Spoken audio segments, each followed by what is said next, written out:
पटना पुस्तक मेला में जब हमारे संवाददाता कुमार आकाश पहुंचे तो उस दिन पूर्व आईएएस अधिकारी व्यास जी के उपन्यास का लोकार्पण हो रहा था। प्रकाशन संस्थान ने इस किताब को छापा है। व्यास जी ने अपने उपन्यास के बारे में कैमरा पर आकर बताया कि यह मनुष्य के जीवन संघर्ष की अंतर यात्रा को व्यक्त करने वाला एक उपन्यास है।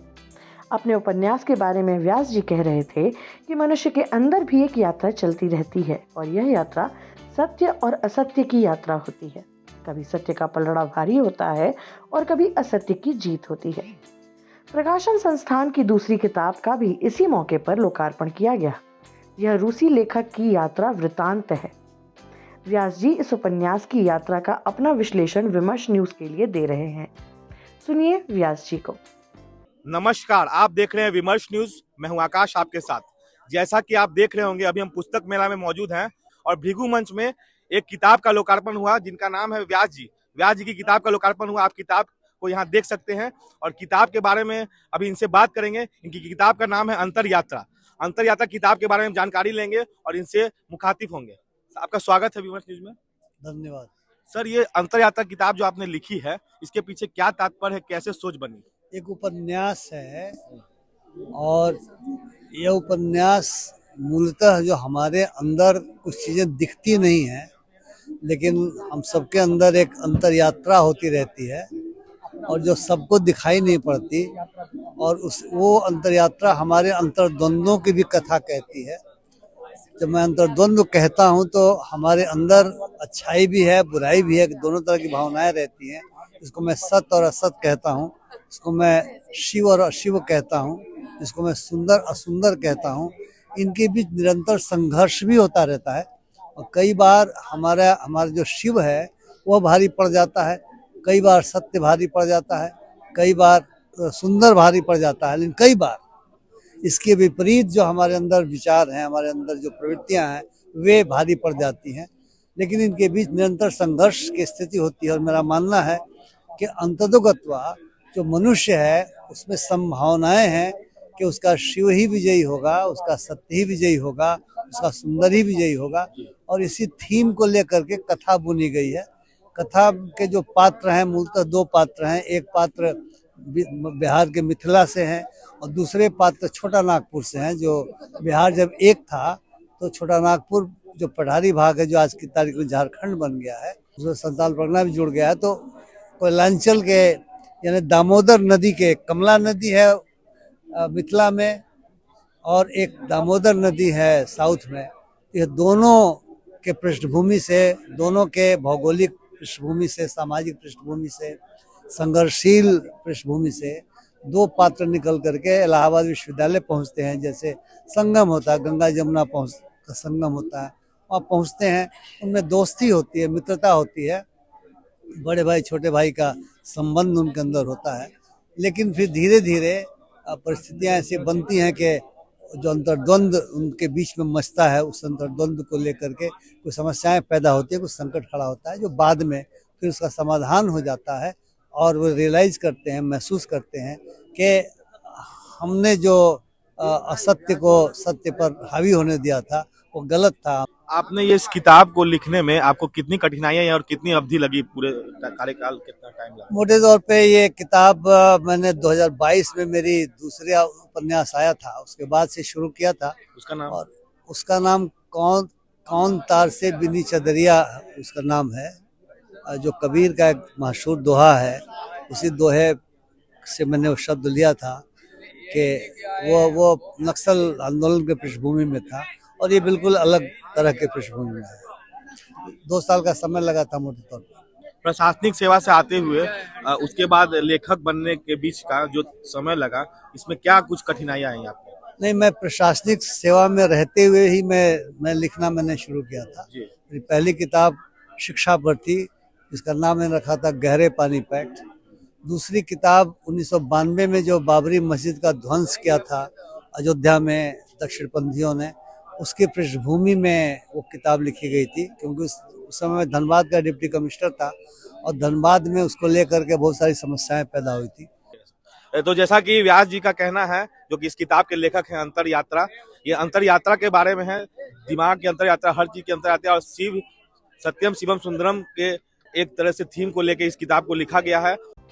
रूस के निकोलाई रेरिख ने चीन और रूस तथा हिमालयी इलाकों में घूमकर अपने अनुभवों को एक पतली सी किताब में लिखा है। अपने जमाने का यह यात्रा वृत्तांत लोगों के ध्यान से हट गया है। मीरा मिश्रा ने हिंदी में इस किताब का अनुवाद किया है।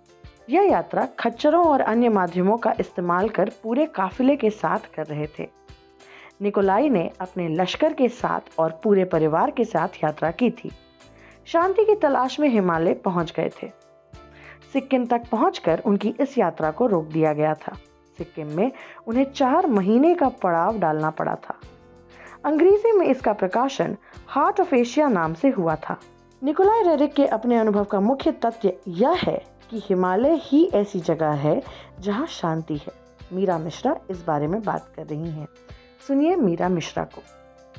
नमस्कार, आप देख रहे हैं विमर्श न्यूज। मैं हूं आकाश आपके साथ। जैसा कि आपको पता होगा, अभी हम पटना के पुस्तक मेला में हैं, जो कि बहुत ही सुप्रसिद्ध पुस्तक मेला है। ये बहुत बड़े स्तर पे यहाँ लगता है और यहाँ इनके पुस्तक का लोकार्पण हुआ है। हमारे साथ मीरा मिश्रा जी, जो किताब की लेखक हैं। दरअसल इनकी किताब एक लेखक निकोलाई रेरिख नाम के व्यक्ति हैं, जो कि रूस के हैं, और उनकी किताब का अनुवाद इन्होंने किया है। हम इस किताब के बारे में कुछ बताएं जो आपने लिखा है। हाँ, पहले तो मैं अपना नाम बता दूं। मेरा नाम है डॉक्टर मीरा मिश्रा और मैंने निकोलाई रेरिख, जो रूस के बहुत महान चित्रकार, लेखक, पुरातत्वविद और तमाम बहुमुखी प्रतिभा संपन्न जो व्यक्ति थे 20वीं शताब्दी में हुए, उन्होंने मध्य एशिया की 3 साल तक बहुत लंबी और बहुत चुनौतीपूर्ण दुरूह यात्रा की थी। उस समय वो जो यात्रा संस्मरण लिखते थे, उसको उन्होंने एक किताब के रूप में एशिया का हृदय या हार्ट ऑफ एशिया के नाम से जो लिखा था, और वो न्यूयॉर्क के रेरिख म्यूजियम में आज भी वो किताब रखी हुई है। तो मैंने उसी हार्ट ऑफ एशिया का हिंदी अनुवाद एशिया का हृदय किया था, जिसको प्रकाशन संस्थान ने छापा है। यह किताब सच पूछिए तो उनके जीवन की अंतर यात्रा भी थी। निकोलाई रेरिख जो है वो बहुत बड़े संपन्न घराने से ताल्लुक़ रखते थे रूस के, लेकिन जब रूस में क्रांति हुई उसके बाद से उन्होंने देश छोड़ दिया था और वो अमेरिका वगैरह होते हुए बाद में वो भारतवर्ष आए। और उनकी मंशा थी कि जो रूस का जो स्थापत्य है, जो कला संस्कृति है, उसको विनष्ट होने से बचाने के लिए, उसका विश्वव्यापी प्रचार प्रसार करने के लिए वो पूरे विश्व में घूम रहे थे।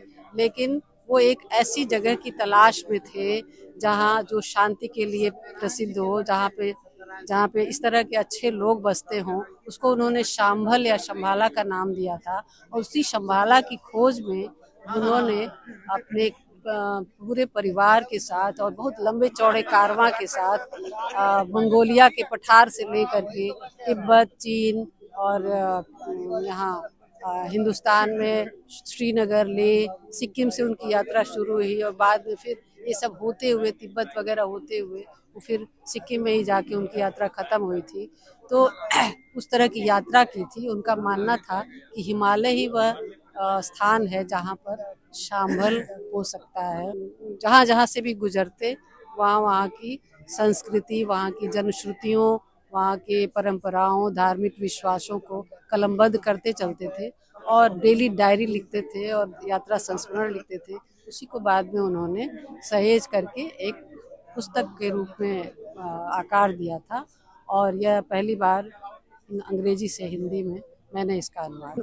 वो जहाँ से भी जाते थे वहाँ की परंपराएं, वहाँ की जो मतलब लोक कथाएं, वहाँ के स्थानीय लोगों से मिलते थे और ये सब चीज़ों को वो मतलब लिखते चलते थे।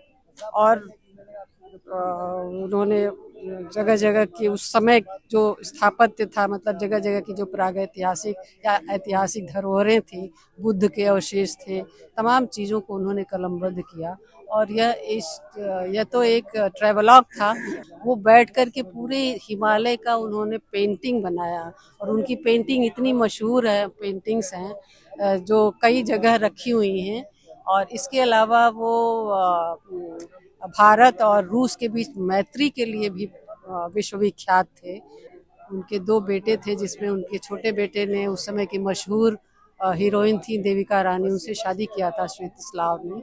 तो काफ़ी मशहूर हस्ती थे वो, जिसके बारे में आज की पीढ़ी पता नहीं उतना जानती है कि नहीं, लेकिन हम लोग निश्चित रूप से जानते थे। आखिरी प्रश्न मैम कि इस किताब को किस प्रकाशन से छप रही है और इसको आप लोग लिखने में कितना टाइम लगा और इसके बारे में कहाँ ये उपलब्ध रहेगी? यह बहुत मोटी किताब नहीं है, बहुत 88 पेज की किताब है और मैंने कोशिश किया है कि इसमें सरल भाषा का प्रयोग करूं ताकि सभी लोग इसको पढ़ सकें और समझ सकें। यह किताब प्रकाशन संस्थान दिल्ली से छपी है